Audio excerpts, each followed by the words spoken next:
Guys, it's Kelly Lativola here, and I'm back with another video for W+9. Today we are going to be using a stamp set from the new release, which is called Modern Petunias, and we're going to be doing some watercolor. So it does have dies that coordinate with it. I'm not going to be using the dies today. It's a one-layer card, but I'm working on Canson watercolor paper, and I'm just going to go ahead and tape that down to a board because I'm going to do a little bit of a pale background, and I don't want my paper to warp. I'm going to be using W+9's black dye ink. This is waterproof, so I can go ahead and stamp it down and I don't have to worry about my ink running or anything like that, and I get a good crisp image. So you're going to see me, I'm going to start stamping, and I didn't do any masking because these pieces fit together well enough that I didn't have to and it didn't look awkward. But then you're going to notice that maybe the taping is a little bit different. And the reason is because when I was stamping and I had just gotten like 2 stamps in, and then I went to do the next set of leaves and I dropped it on my page. So I had to I just flipped it over because I'm not wasting paper. But we're going to be using Zig Clean color markers. These markers are beautiful, vibrant colors, and that's one of the reasons why I bought them, because I am a huge fan of big, bold color, but I didn't want my background competing with my image. So one of the ways that I have found that I can get paler or softer backgrounds with these vibrant markers is to just kind of lay color down around my image. And I just picked colors that I thought would either be complementary or I was already going to be using in my color scheme. So once I have just the little stripes of color laid down next to my image, I'm going to go in with clean, clear water. I'm not touching any of the pigments. I'm just laying down a good, kind of like a margin of clean, clear water. And this is, you only want to put the water out as far as you want your pigment to spread. So at whatever point you want your pigment to stop, however big you want that background to be, because it's going to spread anywhere that it's wet. Once I have my barrier put down, then I'm going to go in and kind of touch those pigments and they'll bleed out on their own. You'll see me periodically rinsing off my brush, especially after using the darker or touching the darker colors. And that's because these are so bold and so vibrant, you're going to pick up that pigment on your paintbrush. And if you never rinsed it off, you would just drag like one solid color through the entire background. And by the time you probably got, I don't know, halfway through, it'd be pretty muddy.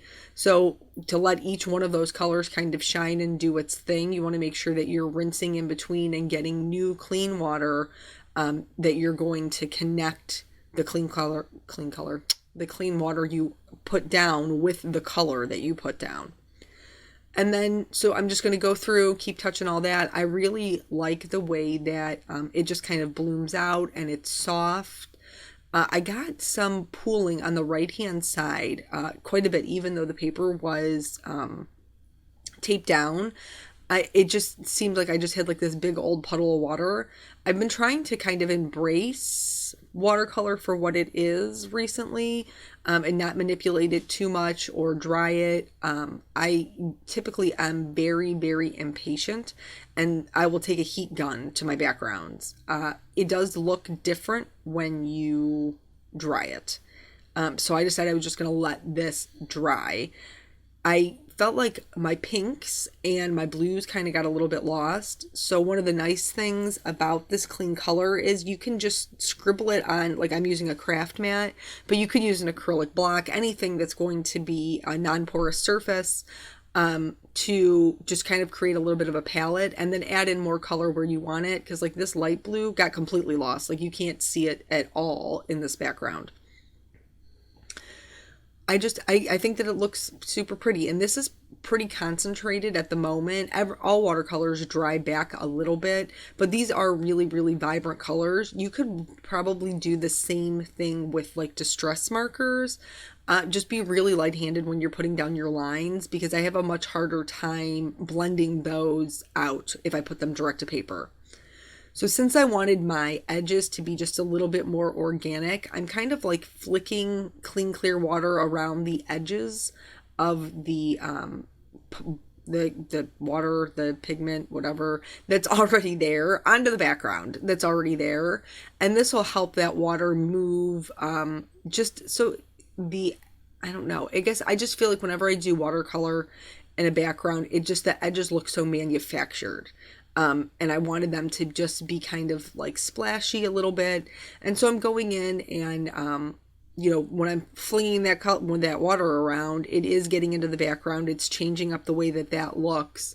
And then anywhere you feel like you've lost that pigment, like I said before, you can just scribble it down, pick it up, and then drop it back in where you want it to be. And then once you're happy with the way that things are looking, I decided to add in a little bit more green. But you can, check to see how that water's moving. I try not to manipulate it too much. But, just, I guess once you're happy with where it is, walk away. Like, just walk away from it. Put the paintbrush down, walk away.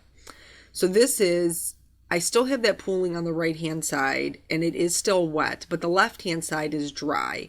So I'm going to start working on those flowers because, like I told you before, I'm impatient. Very impatient. I knew I wanted my petunias to be the pink and whites.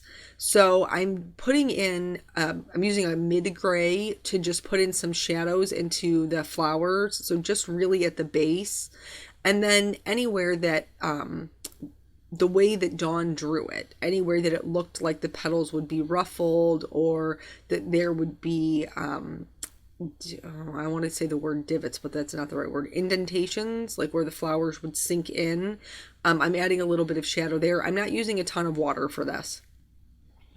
Just because I didn't want it to bleed out into my background. I wanted it to be kind of soft, but I still wanted it to have some sort of shape. And then I'm just going to go ahead and do all the rest of the flowers with that same gray. And then the leaves, again, that right hand side of my paper is still damp and I don't want my colors to bleed into it. So I'm only working on the left hand side at this point. You can see if it's, if you ever wonder if your paper's still wet, if it's shiny, it's wet. Even if it's only slightly shiny, it's wet. So I have ruined a lot of projects over the years with just not being patient. And I suppose I was kind of risking it on this one, but I just couldn't sit by. I couldn't wait anymore. I could not wait anymore. So for the leaves, I'm doing the same thing. I'm just putting in little lines of color and I'm putting a light green on one side and a dark green on the other. I'm starting by putting clean, clear water in the middle and then just kind of letting them blend and do their thing. They did come out a little paler than I had originally wanted, so I go back in and add some more color. But that's the beauty of art. Like, you can just keep working with it until you're happy with what you've got. So just doing the same thing with the adding more pigment. I do this a lot because once you put the clean color markers down and you add water, you can't go back in with the brush. It doesn't work. I mean, you can, but it doesn't work well. So doing that palette and picking up the color is a much more efficient way to get color where you want it. And then here, so I scribbled it down because I thought I was going to paint it, and then I thought, okay, well, I know you can go direct to paper with these markers, so I'm just going to do it. And you can see like my little hesitation strokes because I'm very nervous. At this point, I've invested in this piece and I don't want to ruin it. But what I'm doing is I'm drawing like little pie shapes. This is a classic style or a classic type of petunia with the super bright pink and whites. And I was nervous, but they actually came out really good and I didn't really have to work at it too much. So I'm just going in with clean, clear water and filling those little pie shapes in, and immediately you can start to recognize it as a petunia. And so I was very happy with that. I did want to add just a little bit more shading to the centers, but it took me like 100 years to find my purple marker. I don't really know. I mean, somehow it ended up on a shelf. It wasn't even like I have a set of 36. It wasn't even like in my set. So it didn't blend great into some of the ones that I had down there. So I ended up going back and just kind of like one coating it over with some clean, clear water to blend it in. But I'm going to show you again how I did it on the smaller flowers so you can see how that purple blends in a little bit better. And I'm doing the same thing just with the little pie shapes. I'm trying to move with the shape of the flower. So if it's, more round, I'm trying to, pay attention so that my strokes match that. And then doing the same thing, clean water, filling in those little gaps in between the two little lines that I drew. And then I will go in with that. It's a mixture of pink and purple. It's not just straight purple, just to give it a little bit of depth, since petunias are typically kind of fluted. And so the centers are set down further. Now that the right hand side of my paper is finally dry, I can go ahead and start moving on to these other leaves here. And I don't clean my Ranger craft mat as I'm crafting. I just don't. I clean it all up at the end. And because of that, when I was doing these leaves, just kind of like blending everything out, I was trying to add in some darker colors to the other leaves that I did previously. Like I had said before, it just seemed a little bright to me, and it looked like it needed some depth. But anyway, so back to the Ranger craft mat. I'm like, squirrel, shiny things, can't concentrate. But anyway, when I went to go pick up some darker color to put in the bottom flower, I picked up some purple on my brush. This is just yellow in the center of the flowers. It did get some pink into it. It made kind of like an orange coral color. I was totally cool with that. It was fine. But it was a little soft. So I just, again, dropping in that color to get the vibrancy that I want. But anyway, so when I went to go back for this leaf, I got some purple in there. And like, as soon as I put it down, I was like, oh, that's so cool. So just like playing with those cooler tones, and it just gave it kind of like a completely different look, and I really, really liked that. I wanted to go in and kind of lighten up some of those gray areas. I felt like some of them had really, really hard edges. But do this with caution, because you can see right there where I touched the pink on accident, and I almost ruined my flower. So I'm not even sure if this step was worth it, but I was kind of like in it. So I just kept on doing it.